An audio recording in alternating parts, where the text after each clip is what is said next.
home, the fate of convicted child rapist and murderer Donald Smith is the subject of a second day of testimony.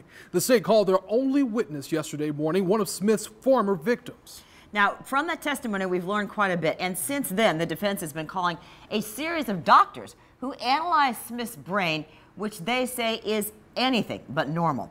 Our Shelby Danielson joins us live now with why one doctor says the system failed in this case.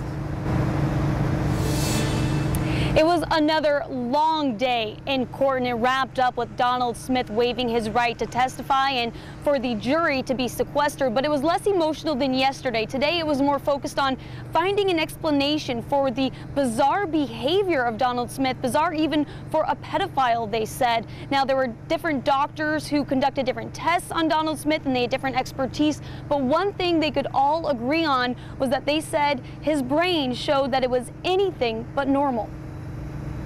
Depression, anxiety, schizophrenia, psychosis. I don't think he has any of those things. Neuropsychologist Joseph John Sesta interviewed Donald Smith for more than 5 hours. Fakers don't often do a good job of faking. They overdo it, and this was a really grossly overdone faking. Sesta expressed his disappointment in the system failing to keep Smith from doing more harm. The state didn't think that it could prove that serious difficulty in behavior control, but they never even looked.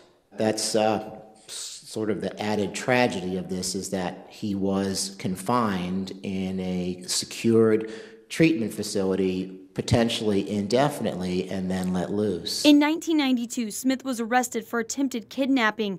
After 5 years in prison, he was designated a dangerous sex predator and confined another 3 years, but was released in 2002. In 2009, he was arrested after making obscene phone calls to a child. And in 2013, he raped and murdered Cherish Periwinkle.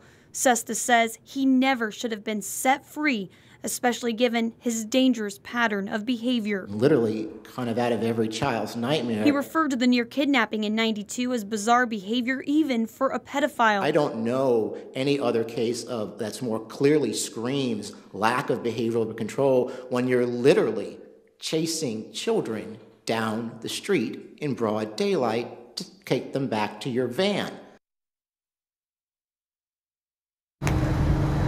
And today there was a lengthy discussion on whether or not the defense could talk about what Smith's life would be like behind bars if he was given that life sentence. And Smith had discussed that he was afraid of being sexually assaulted or murdered while in prison.